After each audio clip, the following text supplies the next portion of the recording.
Gas cylinder ಸಾಕಪ್ಪ ಸಾಕು ಯಾಕೆ ಹೇಳ್ತಾ ಇಲ್ಲ? ಡೀಸೆಲ್ ಬೆಲೆ ಸಾಕಪ್ಪ ಸಾಕು ಅಂತ ಯಾಕೆ ಹೇಳ್ತಾ ಇಲ್ಲ?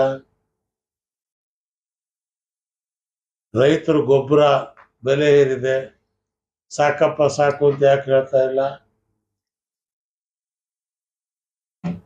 4 ಲಕ್ಷ ಕೋಟಿ ರೂಪಾಯಿ ಇಲ್ಲಿಂದ ನಮ್ದು GST ತಗೊಂಡು ಬರೀ 50,000 ನಮಗೆ ಕೊಟ್ಟವ್ರೆ. ಸಾಕಪ್ಪ ಸಾಕು, ಇದು ಮಾಡೋದು ಸರಿಯಲ್ಲ ಯಾಕೆ ಹೇಳ್ತಾ ಇಲ್ಲ? ನಿಮಗೆ ಯಾವ್ದು ಸಾಕಾಗಿದೆ ಸಾಕಾಗಿಲ್ಲ ಅದಾದ್ರೂ ಹೇಳಿ. JDSನವರು BJP ಅವ್ರ ಮನೇಲಿ ಅವ್ರ ಹೆಂಡ್ರು ಗ್ಯಾಸ್ ರೇಟ್ ಜಾಸ್ತಿ ಆಗಿರೋದ್ರಿಂದ ಅವ್ರ ಹೆಂಡ್ರು ಖುಷಿಯಾಗವ್ರ, ನಮ್ಮ ಹೆಂಡ್ರು ಖುಷಿಯಾಗಿಲ್ಲಪ್ಪ. ಈಗ 2,000 ರೂಪಾಯಿ ನೀವು ತಗೋತಾ ಇಲ್ವಾ ಎಲ್ರೂ? ಅದಕ್ಕೆ ಯಾಕೆ ಸಾಕಪ್ಪ ಸಾಕು ಅಂತ ಹೇಳ್ತಾ ಇಲ್ಲ?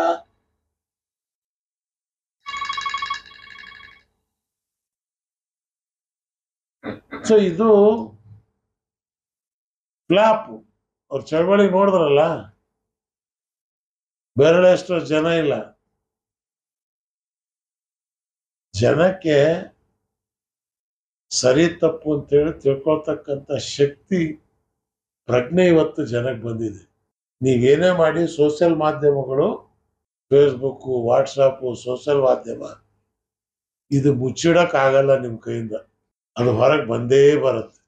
ಆದ್ರಿಂದ ಈ ವರದಿ ಮತ್ತೊಮ್ಮೆ ಅದರ ಬಗ್ಗೆ ತಲೆ ಕೆಡಿಸ್ಕೊಳ್ಳಾರ್ದೆ, ಇದು ನೀವು ಒಪ್ಕೊಂಡ್ರು ನಮಗೆ ಲಾಭ ಇಲ್ಲ, ಒಪ್ಪದೇ ಇದ್ರು ಲಾಭ ಇಲ್ಲ.